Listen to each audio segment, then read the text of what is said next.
ഞാൻ ആദ്യമായി ഗൾഫിൽ പോകാൻ വിസ വന്ന കാലം ഓർത്തെടുത്തപ്പോൾ ഉരുത്തിരിഞ്ഞ കഥയാണിത്.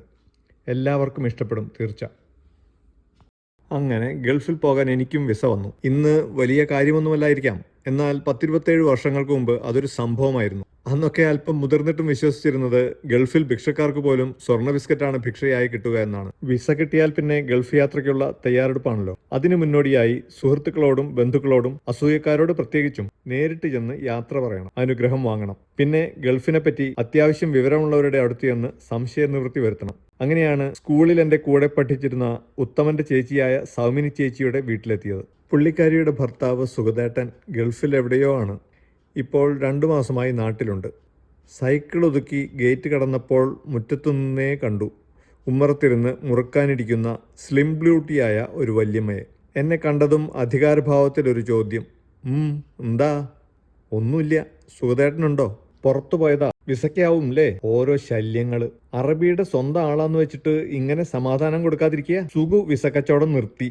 എനിക്ക് ആലോചിക്കാൻ പോലും സമയം തരാതെ വല്യമ്മ ഒറ്റ വീർപ്പിൽ കാര്യങ്ങൾ പറഞ്ഞു തീർത്തു. വല്യമ്മയുടെ വെടിപൊട്ടുന്ന പോലുള്ള ശബ്ദം കേട്ട് അപ്പുറത്തെ പറമ്പിൽ വാരം കൊരുകയായിരുന്ന കൊച്ചുവാസു തല നീട്ടി നോക്കി. വല്യമ്മ, എനിക്ക് വിസ കിട്ടി. ചില കാര്യങ്ങൾ സുഗതേട്ടനോട് ചോദിച്ചറിയാൻ വന്നതാ. ഞാൻ വേഗം പറഞ്ഞൊപ്പിച്ചു. ഓ, അതാണോ? നീ പ്രേഷ്യയിൽ എവിടെയാ പോണേ? വല്യമ്മയ്ക്ക് എന്തൊക്കെ അറിയണം. മസ്കറ്റില്. ഞാൻ അല്പം ഗമയിൽ പറഞ്ഞു. ശമ്പളം കുറവാ. എന്താന്ന്? വലിയതായിട്ട് ദമ്പടി തടയില്ലാന്ന്. അതന്നെ. കാശ് വേണമെങ്കിൽ അബുദുബായി പോണം. നല്ല പെട്രോൾ അവിടെയാ. ഈ തള്ള വെടി വീണ്ടും പൊട്ടിക്കുകയാണല്ലോ ഈശ്വര. നിനക്കവിടെ എന്താ ജോലി? ഞാനേ സിവിൽ എഞ്ചിനീയറാ. ഉവ്വ്. അവിടെ പട്ടാണികളുടെ തല്ലു കൊള്ളാൻ വേണ്ടിയിട്ടല്ലേ? അതിലും ഭേദം ഇവിടെ വല്ല കാട്ടുമുക്കിലും പോയി പണിയെടുക്കണതാ. പ്രഭാകരാ, ഞാൻ നെഞ്ചത്ത് കൈവച്ചു പോയി. ഒരു ഉലക്ക കിട്ടുമോ എന്നതായിരുന്നു എൻ്റെ അപ്പോഴത്തെ മനസ്സിലിരിപ്പ്. പിന്നെ ഈ പട്ടാണികളുടെ നാറ്റം. ഹോ, അവര് 947 കിട്ടിയതും വാങ്ങിപ്പോയത് എത്ര നന്നായി. തള്ള വിചാരിച്ച പോലെയല്ല, ഇന്റർനാഷണലാ. അവിടെ നീ വെയിലത്ത് കുറെ പാടുപെടും. പച്ച വെള്ളം കിട്ടില്ല മരുഭൂമിയിൽ. സുഗതേട്ടനും സൗമിനി ചേച്ചിയും നല്ല ആൾക്കാരാണല്ലോ. പിന്നെ ഈ കുരിപ്പ് എവിടെ നിന്ന് വന്നതാ? ഏത് കപ്പലണ്ടിപ്പൊതിയിലും ഇതുപോലെ കുരുത്തം കെട്ടവരെണ്ണം ഉണ്ടാവുമല്ലോ വായ ചീത്തയാക്കാൻ. ഞാൻ സ്വയം സമാധാനിക്കാൻ ശ്രമിച്ചു. വല്യമ്മ, എഞ്ചിനീയർമാർക്ക് സ്വന്തം വണ്ടിയൊക്കെ കിട്ടും. താഴെ കിടന്ന് ചില്ലിക്കമ്പ് ഞെരിച്ചൊടിച്ച് ഞാൻ പറഞ്ഞു. അതിന് വണ്ടി ഓടിക്കാൻ നിനക്കവിടുത്തെ ലൈസൻ ഇല്ലല്ലോ.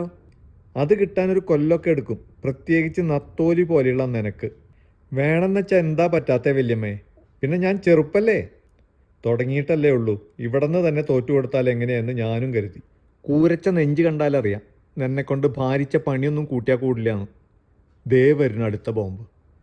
അവരപ്പം തന്നെ നിന്നെ ചാപ്പ കുത്തി കയറ്റി വിടും. നിന്റെ പോട്ടം തന്നെയാണോടാ പാസ്പോർട്ടിൽ? ഫോട്ടോ കണ്ടാൽ അഡാർ ലുക്ക്, നേരിട്ട് കണ്ടാൽ ആധാർ ലുക്ക് എന്ന് പറയാതെ പറഞ്ഞു വല്യമ്മ. ഉവ്വ, ഞാൻ സുല്ലിട്ടു. വല്യമ്മ പറഞ്ഞതിൽ കൂടുതൽ വിവരങ്ങളൊന്നും സുഗതേട്ടനിൽ നിന്ന് പ്രതീക്ഷിക്കാനില്ലാത്തതുകൊണ്ട് ഞാൻ പതുക്കെ തിരിഞ്ഞു നടന്നു.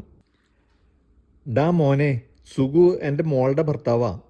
എൻ്റെ മോൻ്റെ കിടാവ് 10ാം ക്ലാസ്സും ഗുസ്തിയും കഴിഞ്ഞ് നിൽക്കുക. സുഗുവിനോട് പറഞ്ഞിട്ട് ഒരു കാര്യമില്ല. നീ പോയിട്ട് എഞ്ചിനീയറുടെ വിസ ആയാലും മതി, ഒന്ന് തരപ്പെടുത്തി കൊടുക്കണേടാ. വല്യമ്മയുടെ പിൻവിളി.